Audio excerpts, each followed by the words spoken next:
reckon you should let sleeping dogs lie, but pay no attention to such cliches, because in the case of Square Enix and United Front Games' open world thriller Sleeping Dogs, there's very little time to take a quick nap.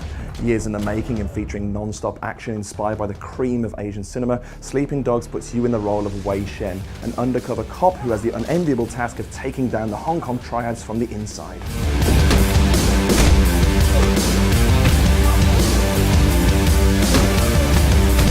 I'm here at Square Enix's London HQ, where some lucky members of their community have been invited to get some hands-on time with the game before anyone else. Not only that, but they'll have the fortune of being pestered by me for their opinions. Before interrupting their valuable game time, however, I caught up with Al Cornish from Square to see how the game's shaping up. Hong Kong's really fresh, it's exciting, it's vibrant, the street life is completely packed. When you go through, for example, the night market, one of the areas in the game, is one of the busiest and most vibrant. There's hawkers shouting at you, trying to sell you everything, knock-off goods, clothes, DVDs, whatever. There's people selling food. There's gas rising from vents, there's colourful girls trying to sell you drinks and other things. It's just really, really vibrant at any time of day or night. The team's experience with driving games is pretty much second to none, and they're fantastic. So the handling for, we've got I think 65 vehicles in the game, all with different handling models. So there's bikes, cars, trucks, boats, and they all handle very differently. So you can get high-end sports bikes, and as Wei gets later in the game and kind of increases his space, improves his standing, you can end up driving some pretty swanky sports cars, and then you can kind of think back to the earlier models you were driving, at the sort of start of the game, and there's a real difference in how they handle, how they feel, how good they are for illegal street races, how good they are for taking people out, ramming them off the road. And if you've got a gun, you can shoot while in a car. If you're driving a car, you can ram other cars and try and merge the shooting in the middle of the driving. So in the middle of a street race, you can just sideswipe another car, send them flying off the road. It can get quite violent in the middle of a street race.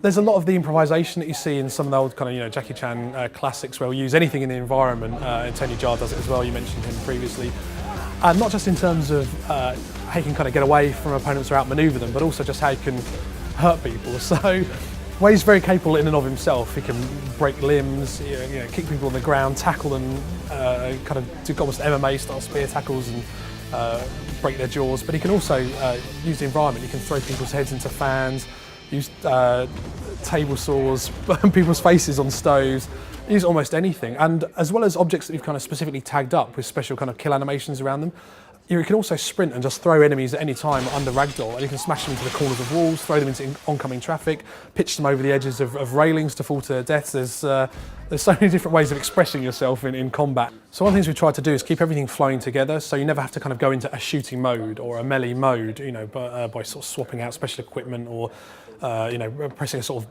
mode toggle button or anything like that. So a really good example is how you go how you can go from melee to shooting is if you've got a guy staying behind cover blasting you, you can just charge at him empty-handed, vault the cover, kick him in the face and disarm him in one smooth move. Now you've got his gun. With that gun, obviously, you can take cover, you can blind fire from cover, aim fire from cover, you can vault over cover and go into a kind of slow-mo mode and get some really nice, slick action headshots. But you can also, if someone comes up behind you, can turn around, pistol whip them, kick them. There are combos even while you've got weapons in your hands.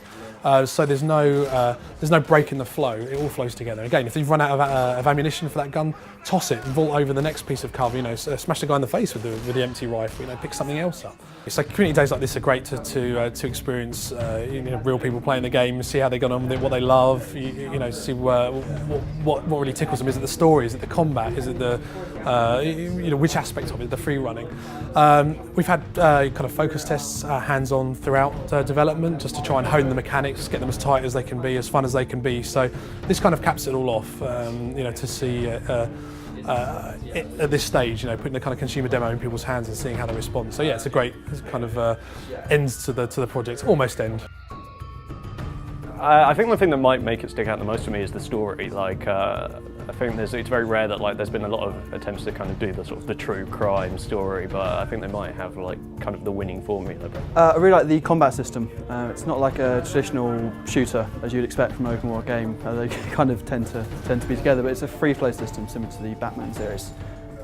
So yeah, and lots of contextual moves against environments.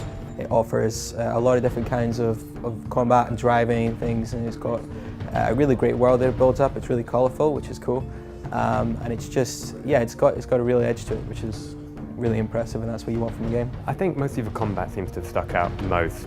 It's quite free-flowing like Arkham City, but it's got these quite visceral finishing moves which kind of provide a nice closure to the fighting.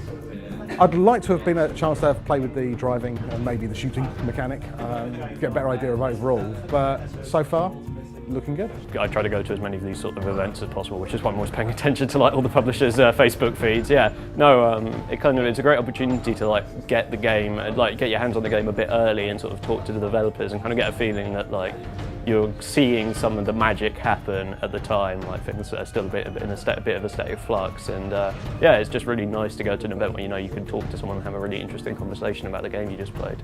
Well, I actually found out about it through Twitter. Square Enix saying, we've got an event, would you like to come? Fill out this form and we'll see if we let you in. I was lucky enough to get the message saying yes. There's plenty more coming for the community. Can't go into too many specifics now, but the best way to keep in touch and see what's coming down the pipe is to like us on Facebook, follow us on Twitter, or go to sleepingdogs.net for more information. And then you won't miss out on anything that's coming.